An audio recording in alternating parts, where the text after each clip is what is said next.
Hi there, I'm Timothy Linsdau, video producer and Christian. Today I'm putting on my science and energy cap today. Last week we've been discussing the issue of waste to energy plants and their byproducts and their issues and costs. Today I'd like to talk about the Snyfuels, synthetic fuels that can be developed from waste products.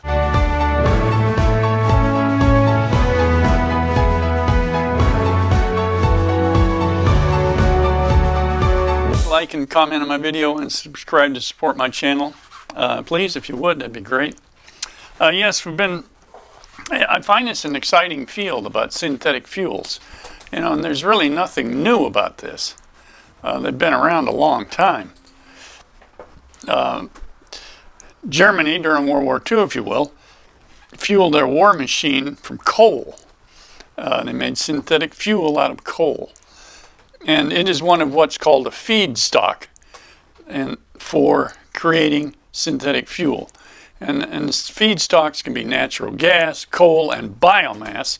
And biomass is the one I've really been concentrating on, and that's trash. And what can we do with that? Now there's a system that's been developed. It's called the Fischer-Tropsch generator, if you will. It can create these liquid synthetic fuels out of these different feedstocks. Now, this FT, if you will, synthesis, the feedstock is subjected to very high heat, say about 1900 degrees now, or higher, and pressure is also produces a mix of carbon monoxide and hydrogen called synthesis gas or syngas. There we go. Bunch of long stuff. This step of the process makes Fischer-Tropsch liquid fuels much cleaner than fuels produced from crude or syncrude. Impurities like heavy metals can be easily removed from the gasifier after the syngas is filtered out. Now, gases like carbon and sulfur can be filtered out so they don't become pollutants when the fuel burns. Now, syngas is then condensed into a liquid form, again put under high heat and pressure. A catalyst introduced into the process, usually a compound containing either iron or cobalt. The catalyst triggers a chemical reaction between hydrogen and carbon monoxide, creating long chains of hydrocarbons.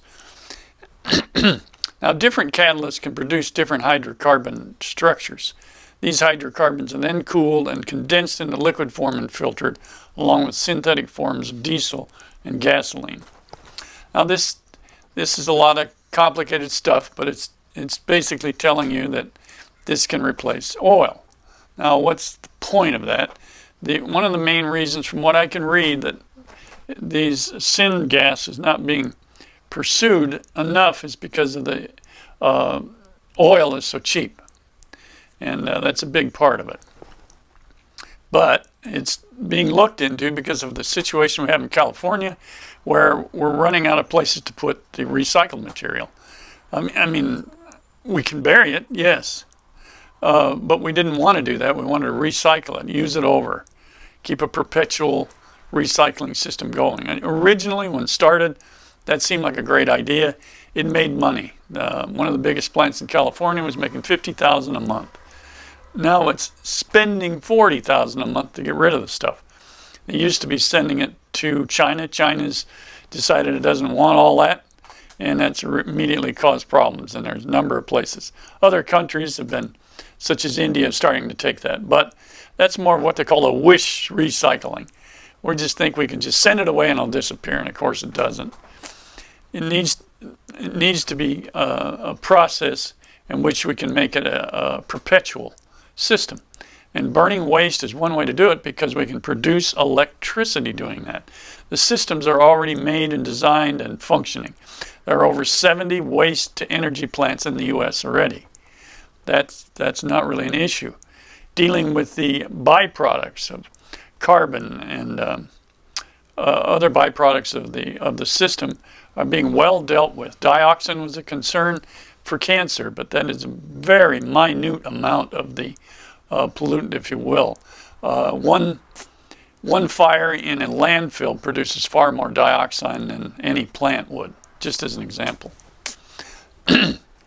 So let's talk a little bit more about this product. Compared to syn-crude products, Fischer-Tropsch liquids burn much cleaner. Now, these Snyfuels have almost no particulate emissions, contain less nitrogen oxide than traditional fuels, and fewer carbon monoxide emissions. Of course, these Snyfuels that use renewable resources, such as biomass, are better for the environment in the long run than those that use fossil fuels as feedstock. Now, fossil fuels, of course, is oil out of the ground, as an example, or coal. Now, that's the point we're trying to make here, is biomass, using up trash. And that's what's being worked on. And is already successful in producing energy and consuming the trash. I think a simple perspective is to realize that fire, burning something, turns it back into its most original state. The challenge, of course, in today's concerns about carbon in the atmosphere, those are being worked on and improved to the point of not being an issue. But because I think our politics are so hyper-driven over this story and so confusing over who does what and what's right and what's wrong, it's made it very difficult to pursue these types of alternatives or ways to deal with our trash. The U.S. government's vested interest in Snyfuels since it has abundant access to feedstocks such as coal, natural gas, and plant waste. But we're mostly talking about plant waste here.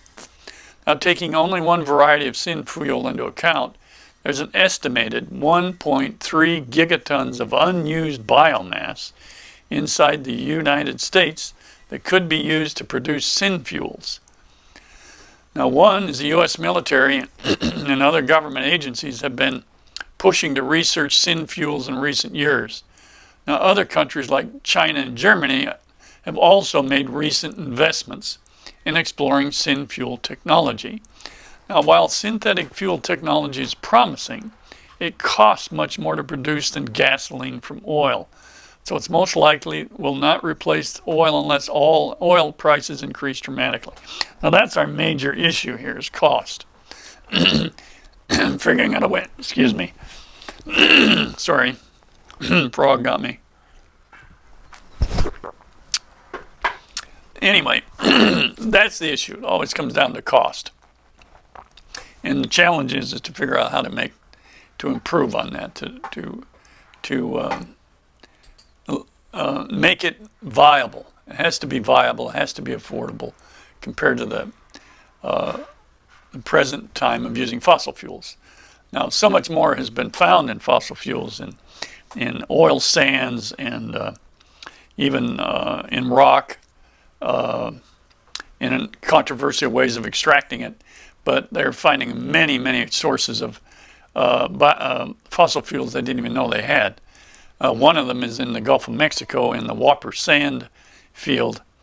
They found under like about 1.5 miles of sand, which is billions of gallons of oil. So anyway, that's where we're back. It's the cost of oil. But if we want to do something decent for our environment with eliminating landfills or cutting them back as much as possible, using up all of these plastic materials, plastic is becoming a big issue. But it's become so much a part of us, and it helps keep things in our immediate world clean and sanitized and numerous things like that. But it's what happens afterwards. We need to know how we can recycle that stuff affordably. And one of them is that waste to energy process, because it produces electricity. We have to find a way to make that work. Europe is ahead of us in that, probably because they don't have as much land as we do. And it's possible we're getting pretty lazy about how to do that. We got cheap fossil fuels and a lot of land. But eventually it's going to cause problems. Of course, you've heard the stories about landfills, of what goes on and decays in the landfill, getting into water. methane into the air, and there are techniques of using the methane that are being used, and so that's terrific. And but USC has been working also on renewable biomass. They can actually decrease the net accumulation of greenhouse gases, such as carbon dioxide, while providing clean, efficient energy for transportation. One of the principal benefits of co-production of synthetic liquid fuels from biomass, from trash, is that it can provide a storable transportation fuel while reducing the effects of greenhouse gases, contributing to global warming, if you will.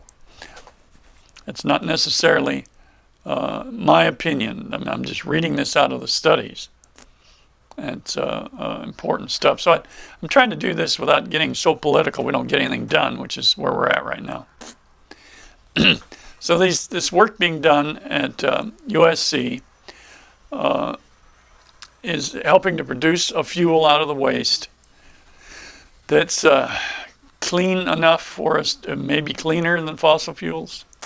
And that is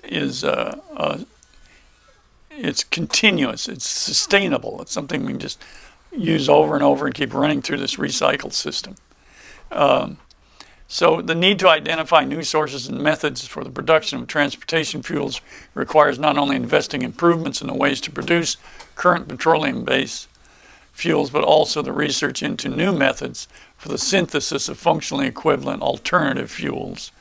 So this is not some abstract research. I mean, this is University of California that's working on this stuff, and other organizations.